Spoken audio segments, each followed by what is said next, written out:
9월 30일 토요일 여호와를 배반한 백성이란 제목으로 민수기 14장 36에서 45절의 말씀입니다. 사랑의 하나님 감사합니다. 오늘도 말씀 묵상의 시간을 주심에 감사합니다.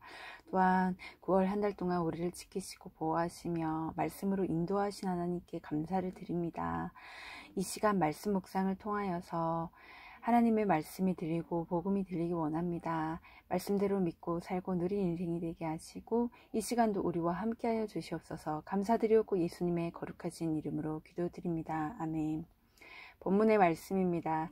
모세의 보냄을 받고 땅을 정탐하고 돌아와서 그 땅을 악평하여 온 회중이 모세를 원망하게 한 사람 곧 그 땅에 대하여 악평한 자들은 여호와 앞에서 재앙으로 죽었고 그 땅을 정탐하러 갔던 사람들 중에서 오직 눈의 아들 여호수아와 여분의 아들 갈렙은 생존하니라. 모세가 이 말로 이스라엘 모든 자손에게 알림해 백성이 크게 슬퍼하여 아침에 일찍이 일어나 산 꼭대기로 올라가며 이르되 보소서 우리가 여기 있나이다. 우리가 여호와께서 허락하신 곳으로 올라가리니 우리가 범죄하였음이니이다. 모세가 이르되 너희가 어찌하여 이제 여호와의 명령을 범하느냐. 이 일이 형통하지 못하리라. 여호와께서 너희 중에 계시지 아니하니 올라가지 말라. 너희의 대적 앞에서 패할까노라. 아말렉인과 가나안인이 너희 앞에 있으니 너희가 그 칼에 망하리라. 너희가 여호와를 배반하였으니 여호와께서 너희와 함께하지 아니하시리라 하나. 그들이 그래도 산 꼭대기로 올라갔고 여호와의 언약궤와 모세는 진영을 떠나지 아니하더라. 아말렉인과 산간지대에 거주하는 가나안인이 내려와 그들을 무찌르고 호르마까지 이르렀더라. 아멘. 좋은 말입니다. 정탐하다는 드러나지 않은 사정을 몰래 살펴 알아내다는 뜻이고 악평하다는 나쁘게 말하다는 말입니다. 언약궤는 증거궤, 이스라엘 신의 궤, 주 여호와의 궤라고도 불리며 장방형의 상자로 이스라엘 백성을 인도하시는 하나님의 임재를 상징했습니다. 호르마는 완전히 멸함이란 뜻의 지명입니다. 본문 요약입니다. 정탐꾼들 중 약속의 땅을 악평한 자들은 모두 하나님 앞에서 재앙으로 죽고 오직 여호수아와 갈렙만 생존합니다. 또한 모세의 만류에도 불구하고 가나안을 치러 산꼭대기로 올라간 백성은 대적에게 패배하여 호르마까지 쫓겨납니다. 오늘의 중보기도입니다. 문제 많은 자녀도 악평하지 않고 믿음의 눈으로 바라보는 믿음의 부모가 되게 하옵소서. 아멘. 본문 해설입니다. 첫 번째, 재앙으로 죽었고 36에서 38절의 내용입니다. 가나안을 정탐하러 간 12사람 중 10명은 죽임을 당하고 오직 여호수아와 갈렙만이 생존합니다. 10 정탐꾼은 척박한 가나안 땅을 눈으로 본 대로 악평하여 보고했지만 여호수아와 갈렙은 하나님이 주신 약속을 신뢰하며 믿음의 눈으로 그 땅을 정탐하고 보고했기 때문입니다. 우리가 아무리 힘든 환경 가운데 있을지라도 내 처지를 악평만 해서는 안 됩니다. 믿음의 눈으로 회복해 주실 하나님을 바라보며 약속의 말씀을 굳게 믿어야 합니다. 적용 질문입니다. 지금 내 눈에 보이는 대로 악평하고 있는 것은 무엇입니까? 문제 많은 내 가족도 믿음의 눈으로 바라보며 하나님이 회복해 주실 것을 믿습니까? 두 번째, 형통하지 못하리라. 39에서 43절의 내용입니다. 악평한 자들이 재앙을 당해 죽었다는 소식을 들은 이스라엘 백성은 크게 슬퍼합니다. 그런데 이것은 회개의 슬픔이 아니라 죽을 고생을 해서 여기까지 왔는데 가나안에 들어가지 못하게 된 것에 대한 원망의 슬픔입니다. 그래서 그들은 이제라도 가나안을 정복하겠다고 나섭니다.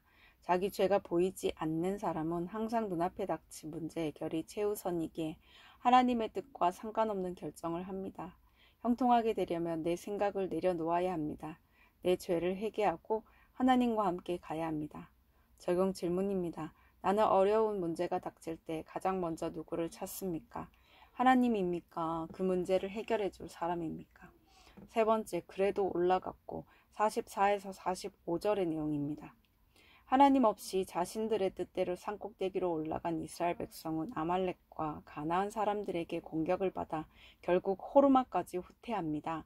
가나안 남동쪽 끝에 있는 호르마라는 지명에는 저주와 완전한 파멸이라는 뜻이 담겨 있습니다. 이는 하나님 없이 행한 삶의 결론입니다. 따라서 저주와 파멸을 피하려면 모세처럼 여호와의 언약궤가 있는 곳에 머물러야 합니다. 날마다 말씀을 묵상하고 그 말씀을 함께 나누는 공동체에 잘 속해 있어야 합니다.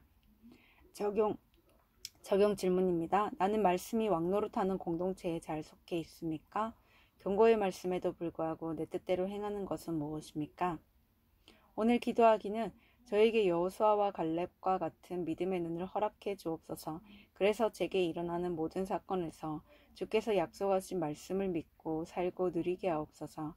하나님 없이 내 뜻대로 행하다가 패하여 쫓겨다니지 않고 말씀의 언약궤 곁에 머물러 평안을 누리게 하옵소서. 아멘.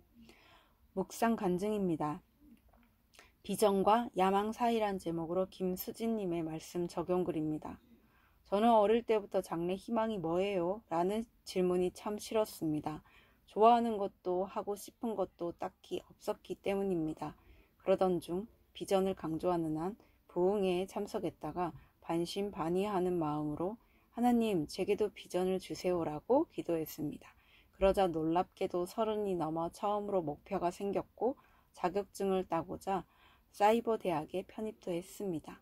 저는 업무에 지장을 주지 않으려 직장에서 더욱 열심히 일했고 저녁에는 졸릴 때 뺨을 때려가며 수업을 들었습니다. 피곤했지만 처음 가진 꿈이라 한 학기 한 학기 지날 때마다 뿌듯함이 생겼습니다. 그리고 더 이상 현장 실습을 미룰 수 없어 직장을 그만두었습니다. 졸업 후 진로를 고민하던 중에 저는 전 직장 사장님으로부터 전화를 받고 깜짝 놀랐습니다. 본사 직매장을 이전해야 하는데 그 매장을 저에게 맡기시겠다는 내용이었습니다.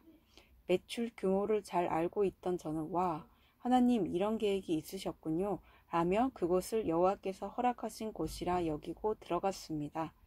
하지만 매장 이전을 위해 많은 수고를 하고 나서야 원래는 진출할 수 없는 상권에 총알바지처럼 세운 매장이라는 것과 결국 사장님만 이익을 보는 구조임을 알게 되었습니다. 아말렉인과 가나안인에게 호르마까지 쫓겨난 이스라엘 백성같이 결국 저는 수치를 당한 채 업계에서 쫓겨나야 했습니다. 그리고 주저앉아 통곡하면서 하나님이 허락해 주셨잖아요 라며 주님을 원망했습니다. 수년이 흘러 하나님은 저를 믿음의 공동체로 인도해 주셨습니다. 그리고 양육을 받으며 하나님이 주신 비전이라 외쳤지만 정작 하나님께는 묻지도 않은 채 저의 욕심으로 세상에서 성공할 수 있을 것 같은 사장님을 붙잡고 이 모든 걸 내가 해냈다고 외치고 싶어 한 저의 교만을 깨닫게 되었습니다. 이를 회개하니 사장님을 향한 원망이 눈 녹듯 사라졌습니다. 저를 버려두지 않으시고 서둘러 잘못된 길을 막아주신 하나님 감사합니다. 이분에 적용하기는 창업과 취업의 갈림길에서 말씀과 공동체에 물으며 결정하겠습니다. 사장님과 그의 가족 구원을 위해 큐티한 뒤에 즉시 기도하겠습니다. 입니다.